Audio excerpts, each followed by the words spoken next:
Hello, and welcome back to the Teach for the Heart podcast.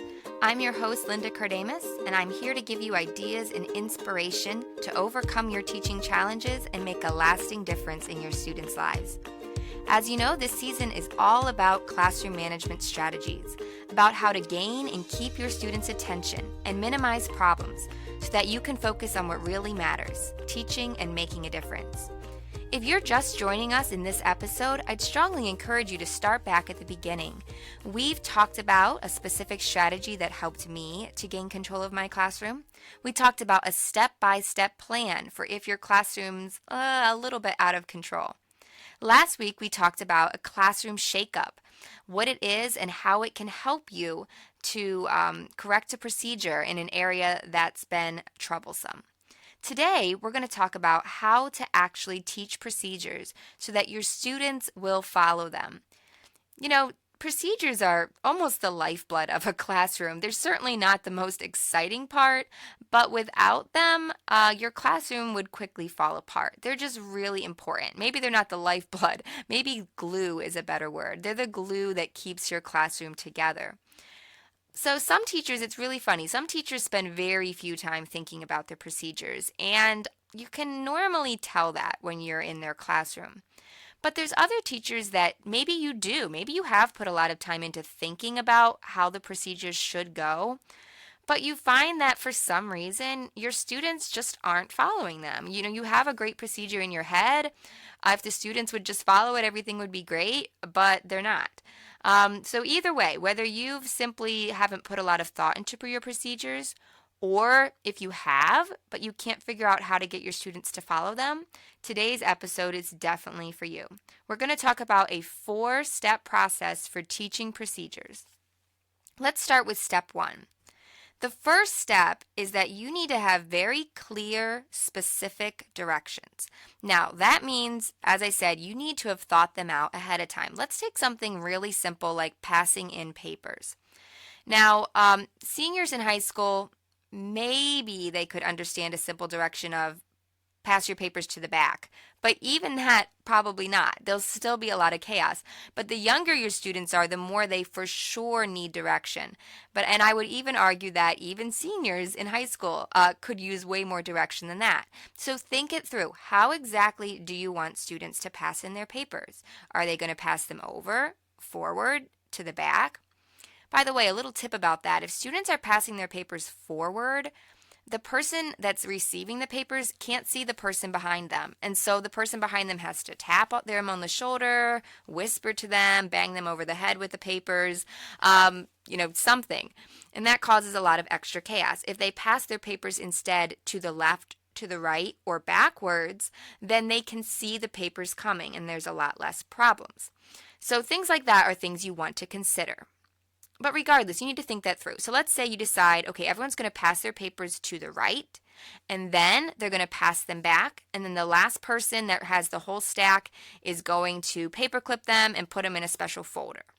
All right, then you want to think that through ahead of time, and then when it's time to explain the procedure, you need to give very clear, specific directions. All right? Now, if this is the beginning of school, you're going to be teaching a lot of procedures. Or it might be after your classroom shakeup. If you listened to last week's episode, you got their attention with the classroom shakeup. Now it's time to explain the new procedure. Be detailed. Tell them the entire thing. Okay, we have not been doing a good job passing in papers. Here's what we're going to do instead. We're going to pass the papers in. The person on the left, George, Alice, and Sarah, you guys are going to start it. You're going to pass it to the person next to you.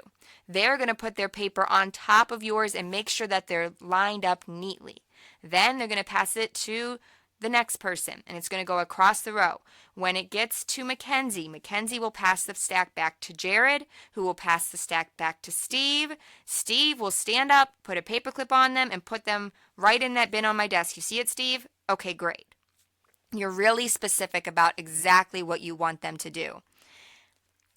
After you've given them specific, clear directions, the next step is to have the students actually practice the procedure. All right. Even if you weren't planning to do it right then, you want to practice it. So if you weren't planning to do it, you either should wait to tell them the procedure until it's time to do it, or you should go ahead and practice it anyhow. You definitely want to practice it while it's fresh in their mind. So you're going to have the students, let's go back to our example. We're actually going to pass in the paper. So you go back. Okay, George, and George, Sarah, and Alex, pass yours in. Okay, good job. Oh, don't forget, you need to turn it around, make sure your paper's on the top, make sure they're going the same direction. Okay, great. Mackenzie, you've got the stack. Pass it back to Jared. Okay, Jared, now their stack goes to Steve. All right, Steve, here's where you get a paper clip. Here's where you put them. Awesome. Okay, they're actually practicing the procedure.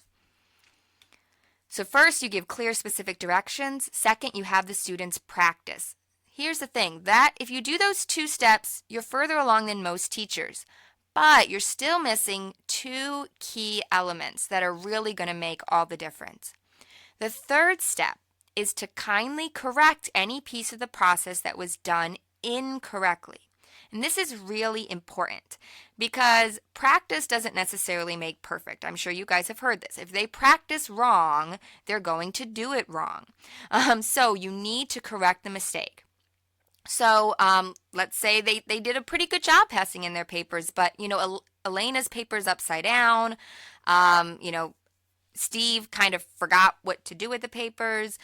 What you want to do is kindly correct it. Oh, Elena, don't forget, your paper needs to be facing the same direction as everyone else. Oh, Alicia, you put your paper on the bottom. Remember, it goes on the top. Mark, you were talking. There's no need to talk. Just quietly pass in your paper. I'm normally going to be giving instruction and you need to be listening. Just kindly correcting it. You're not yelling at them. They're not in trouble. You're just telling them what they need to do differently next time around.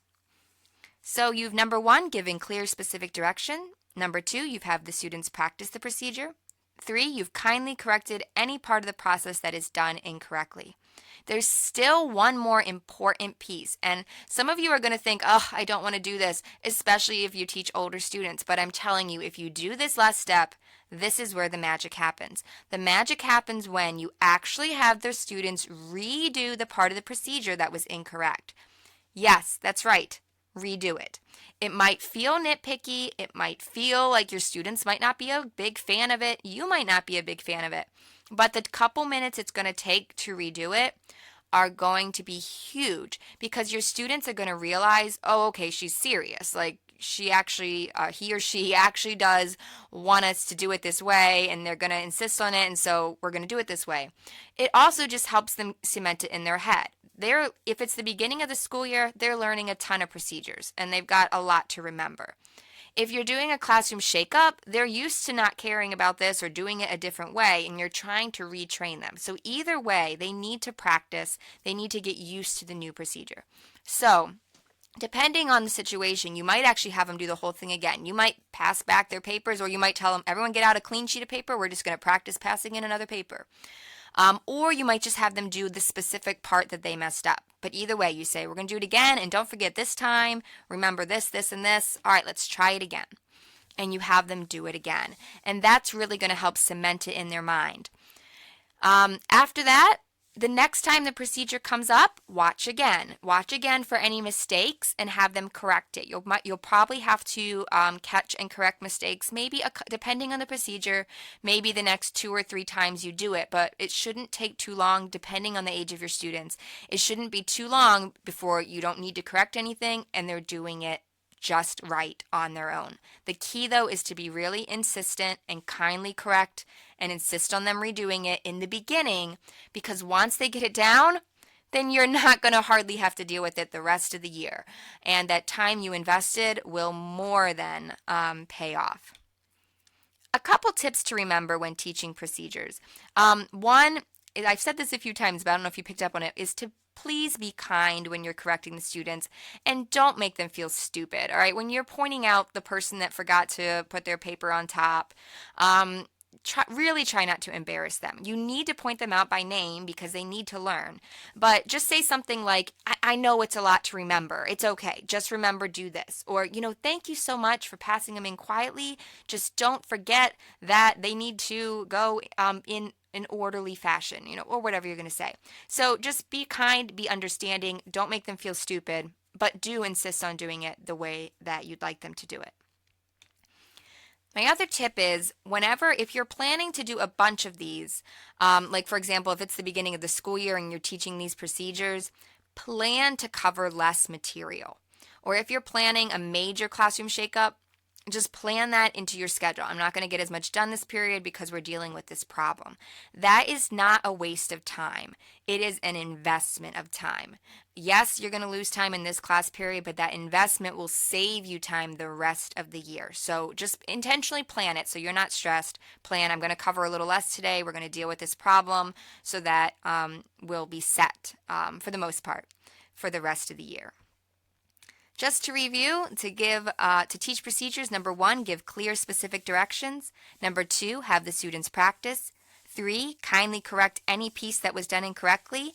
And 4, have the students redo the part that was incorrect. I hope this method will really help you to teach procedures in a way that your students will actually follow them. And hopefully you'll be able to see those results really soon as students are actually following your procedures. If you've enjoyed this podcast so far, you can do us a huge favor and help people find it by leaving a review on iTunes. Just log into iTunes and search for Teach for the Heart podcast and leave us an honest review. And that really helps the podcast to show up in the rankings and to be found by more people. Be sure to come back next week. Next week, we're going to be talking about our demeanor as a teacher, about whether we should be nice or strict, about whether we should be professional or personable, or if maybe, just maybe, these are the wrong questions altogether. Can't wait to talk to you about that next week.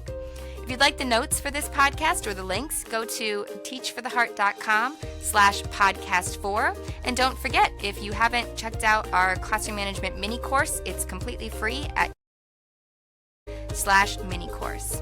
Looking forward to seeing you next week. In the meantime, keep growing, keep striving. You really are making a difference.